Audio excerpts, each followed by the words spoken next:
Sir, ಈಗ ವಸತಿ ಮನೆಗಳನ್ನ ಪಡಿಬೇಕು ಅಂತಂದರೆ ಲಂಚ ಕೊಡಬೇಕು ಅಂತೇಳಿ ನಿಮ್ಮದೇ ಪಕ್ಷದ ಶಾಸಕರಾದ ಬಿ ಆರ್ ಪಾಟೀಲ್ ಆರೋಪ ಮಾಡ್ತಾ ಇರುವಂಥದ್ದು ಒಂದು ಆಡಿಯೋ ಕೂಡ ವೈರಲ್ ಆಗಿ ಬಂದದ್ದು ಸರ್. ಆ ವಿಚಾರವಾಗಿ ಸಂಕ್ಷಿಪ್ತವಾಗಿ ನನಗೇನು ಗೊತ್ತಿಲ್ಲ, ತಿಳ್ಕೊಂಡು ಮಾತಾಡ್ತೀನಿ. ಈ ಲಂಚ ಅನ್ನೋದು ಅದು ಹಾಸು ಹೋಗ್ಬಿಟ್ಟಿದೆ ರಾಜಕಾರಣ ಜೀವನದಲ್ಲಿ. ಅದು ಒಳ್ಳೆ ಬೆಳವಣಿಗೆ ಅಲ್ಲ. ಅದು ಹಂಗೆ ಆಗಿಲ್ಲ ಅಂತ ನಾನು ಅಂದ್ಕೊಂಡಿದ್ದೀನಿ. ಅದು ಹಂಗೆ ಆಗಿದ್ರೆ ನಮ್ಮ ವಸತಿ ಸಚಿವರು ಮತ್ತು ಮುಖ್ಯಮಂತ್ರಿಗಳು ಅದನ್ನು ಬದಲಾವಣೆ ಮಾಡ್ತಕ್ಕಂಥದ್ದನ್ನು ಯಾರು ಪಡಿತಾರೆ ಅವ್ರಿಗೆ ಕಡಿವಾಣ ಆಗ್ತಕ್ಕಂಥ ಕೆಲಸ ಮಾಡ್ತಾರೆ.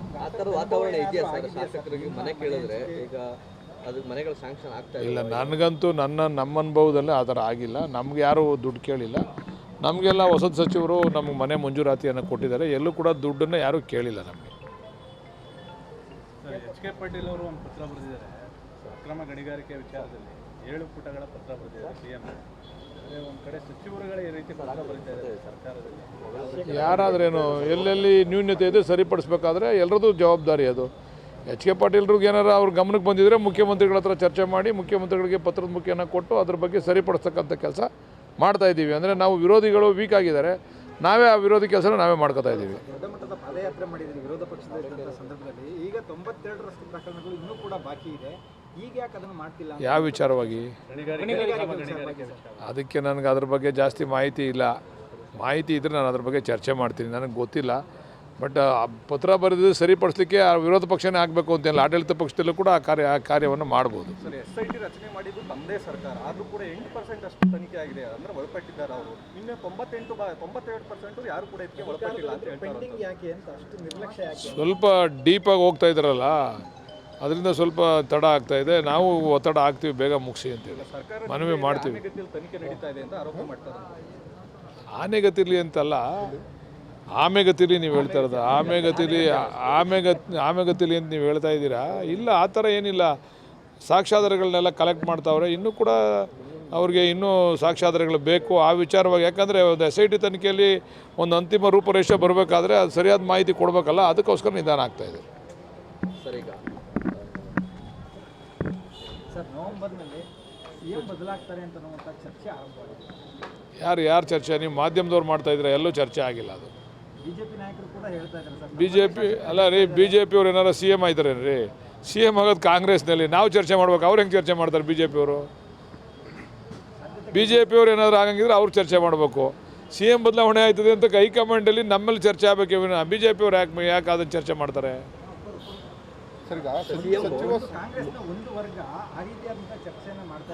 ಎಲ್ಲ ನಮ್ಮಲ್ಲಿ ಯಾವ ರೀತಿ ಯಾವ ವರ್ಗನೂ ಇಲ್ಲ, ಒಂದು ವರ್ಗನೂ ಇಲ್ಲ, 2 ವರ್ಗನೂ ಇಲ್ಲ. ನಾವೆಲ್ಲ ಒಗ್ಗಟ್ಟಾಗಿದ್ದೀವಿ. ಆ ರೀತಿ ಚರ್ಚೆ ನಡೀತಾ ಇಲ್ಲ ನಮ್ಮಲ್ಲಿ. CM ದೆಹಲಿ ಪ್ರವಾಸ ಮಾಡ್ತಿದ್ದಾರೆ 3 ದಿನ. ಸಚಿವರುಗಳ ರಿಪೋರ್ಟ್ ಕಾರ್ಡ್ ತಗೊಂಡು ಹೋಗ್ತಾ ಇದ್ದಾರೆ. ಅವೆಲ್ಲ ಸುಳ್ಳು ರೀ. ಸಚಿವರ ರಿಪೋರ್ಟ್ ಕಾರ್ಡ್ ಯಾವುದು ತೆಗೆದುಕೊಂಡು ಹೋಗ್ತಾ ಇಲ್ಲ. ನಮಗೆ ಕೇಂದ್ರದಿಂದ ಏನು ಅನ್ಯಾಯ ಆಗ್ತಾಯಿದೆ ಅದನ್ನು ನಮ್ಮ ಹಕ್ಕನ್ನು ಕೇಳಲಿಕ್ಕೆ ಹೋಗ್ತಾ ಇದ್ದಾರೆ CM. ಯಾವ ಸಚಿವರ ರಿಪೋರ್ಟು ಇನ್ನೊಂದು ಮತ್ತೊಂದು ಏನೂ ಇಲ್ಲ. ಎಲ್ರಿಗೂ ರಿಪೋರ್ಟ್ ತೊಗೊಂಡು ಹೋಗೋ ಅವಶ್ಯಕತೆ ಇಲ್ಲ. ಹೈಕಮಾಂಡ್ ಹತ್ರ ಎಲ್ಲರದ್ದು ರಿಪೋರ್ಟ್ ಇದೆ, ತೆಗೆದುಕೊಂಡು ಹೋಗ್ತಕ್ಕಂಥ ಅವಶ್ಯಕತೆ ಇಲ್ಲ. CM ಹೋಗ್ತಾ ಇರ್ತಕ್ಕಂಥದ್ದು ರಾಜ್ಯದ ನ್ಯಾಯವನ್ನು, ರಾಜ್ಯಕ್ಕೆ ಬರಬೇಕಾದಂಥ ಹಣಕಾಸನ್ನು ಕೇಳಲಿಕ್ಕೆ ಹೋಗ್ತಾ ಇರ್ತಕ್ಕಂಥ. 2 ವರ್ಷ ಪೂರೈಸಿದೆ ಸರ್ಕಾರ. ಈಗ ಮತ್ತಷ್ಟು ಶಾಸಕರಿಗೆ ಅವಕಾಶ ಕೊಡುವಂಥ ಕೆಲಸ ಆಗುತ್ತಾ? ಅದು ಹೈಕಮಾಂಡು ಮತ್ತು ಮುಖ್ಯಮಂತ್ರಿಗಳು ಉಪಮುಖ್ಯಮಂತ್ರಿಗಳು ಮಾಡಬೇಕು. ಅದು ನಮ್ಮ ವ್ಯಾಪ್ತಿಗೆ ಮೀರಿದ್ದು. ಅದನ್ನು ಉತ್ತರ ಕೊಡೋದಕ್ಕೆ ನಮ್ಮ ಕೈಲಾಗಲ್ಲ. ಆಕಾಂಕ್ಷಿಗಳ ಪಟ್ಟಿ ಜಾಸ್ತಿ ಇದೆಯಲ್ಲ ಸರ್ ಅಂತೇಳಿ ಒಂದಷ್ಟು ಶಾಸಕರು ಬಹಿರಂಗವಾಗಿ ಕೇಳುವಂಥದ್ದನ್ನು ನಾನು ಸಚಿವ ಆಗ್ತೀನಿ ಅಂತೇಳಿ ಹೇಳುವಂಥದ್ದು ಸರ್. ಈ ಅಂತಿಮವಾಗಿ ಯಾರು ಮಾಡಬೇಕಪ್ಪ? ನಾನು ಕೇಳ್ತೀನಿ, ನನ್ನ ಸಚಿವರು ಮಾಡಿ ಅಂತ. ಅಂತಿಮವಾಗಿ ಹೈಕಮಾಂಡ್ ಮಾಡ್ತದೆ. ಹೈಕಮಾಂಡ್ಗೆ ಮತ್ತು ಮುಖಂಡರುಗಳಿಗೆ ಅದರ ಅರಿವೈತೆ. ಅದನ್ನು ಆ ಸಂದರ್ಭ ಬಂದಾಗ ಮಾಡ್ತಾರೆ. ಏನು ದಿವಸ ಮಾಡೋಕ್ಕಾಯ್ತದೆ ಅದನ್ನು? ಸರ್, ಪಕ್ಷದ ವೇದಿಕೆಯಲ್ಲಿ ಚರ್ಚೆ ಆಗ್ತಿದೆಯಾ ಅಂತ ಹೇಳೋದು? ಇಲ್ಲ, ಯಾವ ವೇದಿಕೆಯಲ್ಲೂ ಚರ್ಚೆ ಆಗ್ತಾ ಇಲ್ಲ. ಕೆಲವರು ನೀವು ಮಾಧ್ಯಮದವ್ರು ಕೇಳಿದಾಗ ಹೇಳ್ತಾರೆ. ಈಗ ನೀವು ನನ್ನ ಕೇಳಿದರೆ ನನಗೂ ಆಸೆ ಐತೆ ಅಂತ ನಾನು ಹೇಳಿದ್ದೀನಿ. ನನಗೆ ಕೇಳಿದಾಗ ಹೇಳ್ತಾರೆ ಎಲ್ರಿಗೂ ಆಸೆ ಐತೆ ಅಂತ ಸೀನಿಯರ್ಸ್ಗಳು. ಅದೆಲ್ಲ ಹೈಕಮಾಂಡು ದೊಡ್ಡವ್ರಿಗೆ ಬಿಟ್ಟಿರ್ತಕ್ಕಂಥ ವಿಚಾರ. ನಮಗವೆಲ್ಲ ಗೊತ್ತಿಲ್ಲ. ಸೀನಿಯರ್ MLA ಅಂದರೆ ನನ್ನ ಹತ್ರ ಬಂದು ಚರ್ಚೆ ಮಾಡಾರೆ? ಪಾಟೀಲ್ ನೀವು ಇದ್ರಲ್ಲ ಸರ್ ಅಂತ. ನಾನು ಆಕಾಂಕ್ಷಿ ಅಂತ ಹೇಳಿದ್ದೀನಲ್ಲ ಸರ್. ನಾನು ಆಕಾಂಕ್ಷಿ ಇದ್ದೀನಿ, ನನಗೂ ಆಸೆಗಳಿದ್ದಾವೆ. ನಾನು 5 ವರ್ಷ 5 ಬಾರಿ MLA ಆಗಿದ್ದೀನಿ. ಅದರಿಂದ ನ್ಯಾಚುರಲಿ ನಾವೆಲ್ಲರೂ ಕೂಡ ಆಕಾಂಕ್ಷಿಗಳಾಗಿದ್ದೀವಿ. ಸೀನಿಯರ್ಸ್ ಭಾಳಷ್ಟು ಜನ ಇದ್ದಾರೆ. ಇದು ಕಾಂಗ್ರೆಸ್ ಪಕ್ಷ. ಇಲ್ಲಿ 8 ಸರಿ 9 ಸರಿ ಗೆದ್ದಿರೋರು ಅವರು, ಇಲ್ಲೆಲ್ಲ 10 ಸರಿ ಗೆದ್ದಿರೋರು, 9 ಸರಿ ಗೆದ್ದಿರೋರು. ಬೇರೆ ಪಕ್ಷದಂಗೆ 2 ಸರಿ 3 ಸರಿ ಗೆದ್ದವ್ರಿಗೆ ಸೀನಿಯಾರಿಟಿ ಅಲ್ಲಿ.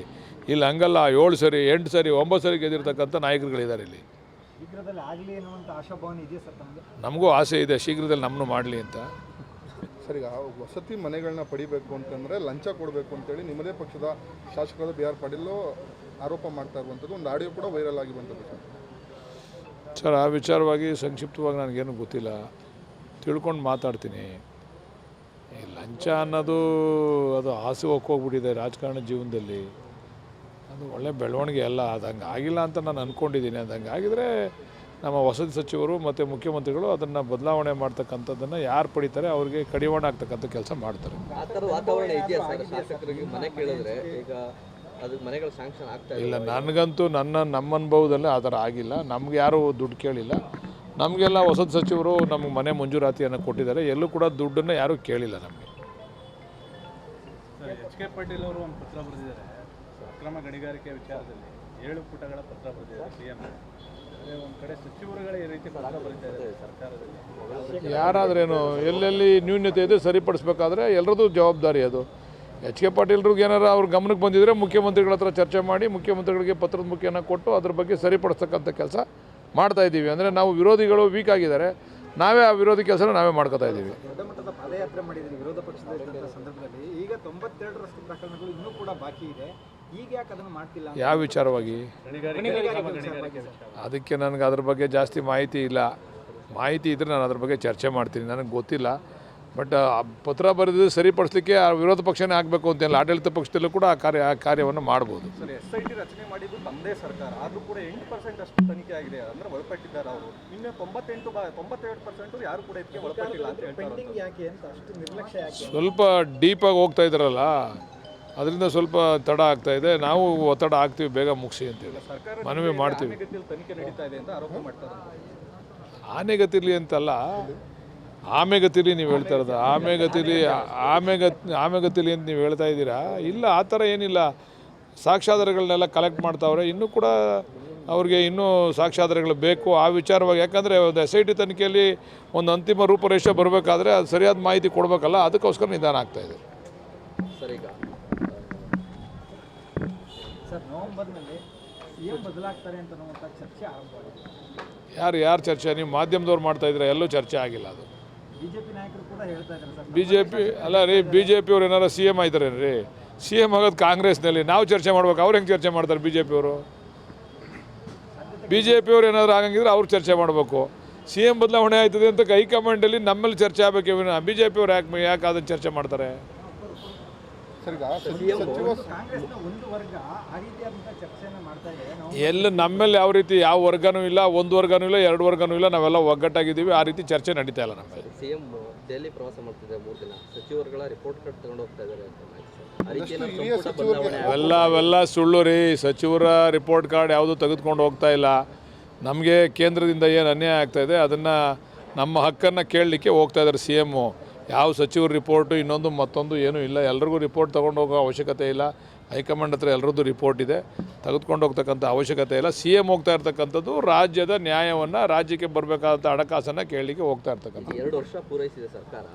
ಈಗ ಮತ್ತಷ್ಟು ಶಾಸಕರಿಗೆ ಅವಕಾಶ ಕೊಡುವಂಥ ಕೆಲಸ ಆಗುತ್ತಾ? ಅದು ಹೈಕಮಾಂಡು ಮತ್ತು ಮುಖ್ಯಮಂತ್ರಿಗಳು ಉಪಮುಖ್ಯಮಂತ್ರಿಗಳು ಮಾಡಬೇಕು. ಅದು ನಮ್ಮ ವ್ಯಾಪ್ತಿಗೆ ಮೀರಿದ್ದು. ಅದನ್ನು ಉತ್ತರ ಕೊಡೋದಕ್ಕೆ ನಮ್ಮ ಕೈಲಾಗಲ್ಲ. ಬಂದಿದೆಯಾ ಸರ್? ಆಕಾಂಕ್ಷಿಗಳ ಪಟ್ಟಿ ಜಾಸ್ತಿ ಇದೆಯಲ್ಲ ಸರ್ ಅಂತೇಳಿ ಒಂದಷ್ಟು ಶಾಸಕರು ಬಹಿರಂಗವಾಗಿ ಕೇಳುವಂಥದ್ದನ್ನು ನಾನು ಸಚಿವ ಆಗ್ತೀನಿ ಅಂತೇಳಿ ಹೇಳುವಂಥದ್ದು ಸರ್. ಈ ಅಂತಿಮವಾಗಿ ಯಾರು ಮಾಡಬೇಕಪ್ಪ? ನಾನು ಕೇಳ್ತೀನಿ, ನನ್ನ ಸಚಿವನು ಮಾಡಿ ಅಂತ. ಅಂತಿಮವಾಗಿ ಹೈಕಮಾಂಡ್ ಮಾಡ್ತದೆ. ಹೈಕಮಾಂಡ್ಗೆ ಮತ್ತು ಮುಖಂಡರುಗಳಿಗೆ ಅದರ ಅರಿವು ಐತೆ. ಅದನ್ನು ಆ ಸಂದರ್ಭ ಬಂದಾಗ ಮಾಡ್ತಾರೆ. ಏನು ದಿವಸ ಮಾಡೋಕ್ಕಾಯ್ತದೆ ಅದನ್ನು? ಸರ್, ಪಕ್ಷದ ವೇದಿಕೆಯಲ್ಲಿ ಚರ್ಚೆ ಆಗ್ತಿದೆಯಾ ಅಂತ ಹೇಳೋದು? ಇಲ್ಲ, ಯಾವ ವೇದಿಕೆಯಲ್ಲೂ ಚರ್ಚೆ ಆಗ್ತಾ ಇಲ್ಲ. ಕೆಲವರು ನೀವು ಮಾಧ್ಯಮದವ್ರು ಕೇಳಿದಾಗ ಹೇಳ್ತಾರೆ. ಈಗ ನೀವು ನನ್ನ ಕೇಳಿದರೆ ನನಗೂ ಆಸೆ ಐತೆ ಅಂತ ನಾನು ಹೇಳಿದ್ದೀನಿ. ನನಗೆ ಕೇಳಿದಾಗ ಹೇಳ್ತಾರೆ ಎಲ್ರಿಗೂ ಆಸೆ ಐತೆ ಅಂತ ಸೀನಿಯರ್ಸ್ಗಳು. ಹತ್ರ ಆಗಿದೆಯಾ ಸರ್? ಸನಿಹ ಬಂದಿದೆಯಾ ಅಂತ? ಅದೆಲ್ಲ ಹೈಕಮಾಂಡು ದೊಡ್ಡವ್ರಿಗೆ ಬಿಟ್ಟಿರ್ತಕ್ಕಂಥ ವಿಚಾರ. ನಮಗವೆಲ್ಲ ಗೊತ್ತಿಲ್ಲ. ಸೀನಿಯರ್ MLA ಇದ್ದೀರಿ, ಹಾಗಾಗಿ ಸೀನಿಯರ್ MLA ಅಂದರೆ ನನ್ನ ಹತ್ರ ಬಂದು ಚರ್ಚೆ ಮಾಡಾರೆ? ಆ ಪಟ್ಟಿಲಿ ನೀವು ಇದ್ರಲ್ಲ ಸರ್ ಅಂತ. ನಾನು ಆಕಾಂಕ್ಷಿ ಅಂತ ಹೇಳಿದ್ದೀನಲ್ಲ ಸರ್. ನಾನು ಆಕಾಂಕ್ಷಿ ಇದ್ದೀನಿ, ನನಗೂ ಆಸೆಗಳಿದ್ದಾವೆ. ನಾನು 5 ಬಾರಿ MLA ಆಗಿದ್ದೀನಿ. ಅದರಿಂದ ನ್ಯಾಚುರಲಿ ನಾವೆಲ್ಲರೂ ಕೂಡ ಆಕಾಂಕ್ಷಿಗಳಾಗಿದ್ದೀವಿ. ಸೀನಿಯರ್ಸ್ ಭಾಳಷ್ಟು ಜನ ಇದ್ದಾರೆ. ಇದು ಕಾಂಗ್ರೆಸ್ ಪಕ್ಷ. ಇಲ್ಲಿ 8 ಸರಿ 9 ಸರಿ ಗೆದ್ದಿರೋರು ಅವರು, ಇಲ್ಲೆಲ್ಲ 10 ಸರಿ ಗೆದ್ದಿರೋರು, 9 ಸರಿ ಗೆದ್ದಿರೋರು. ಬೇರೆ ಪಕ್ಷದಂಗೆ 2 ಸರಿ 3 ಸರಿ ಗೆದ್ದವ್ರಿಗೆ ಸೀನಿಯಾರಿಟಿ. ಅಲ್ಲಿ ಇಲ್ಲಿ ಹಂಗಲ್ಲ. 7 ಸರಿ 8 ಸರಿ 9 ಸರಿ ಗೆದ್ದಿರ್ತಕ್ಕಂಥ ನಾಯಕರುಗಳಿದ್ದಾರೆ ಇಲ್ಲಿ. ಶೀಘ್ರದಲ್ಲಿ ಆಗಲಿ ಅನ್ನುವಂಥ ಆಶಾಭಾವನೆ ಇದೆಯಾ ಸರ್ ತಮಗೆ? ನಮಗೂ ಆಸೆ ಇದೆ ಶೀಘ್ರದಲ್ಲಿ ನಮ್ಮನ್ನು ಮಾಡಲಿ ಅಂತ.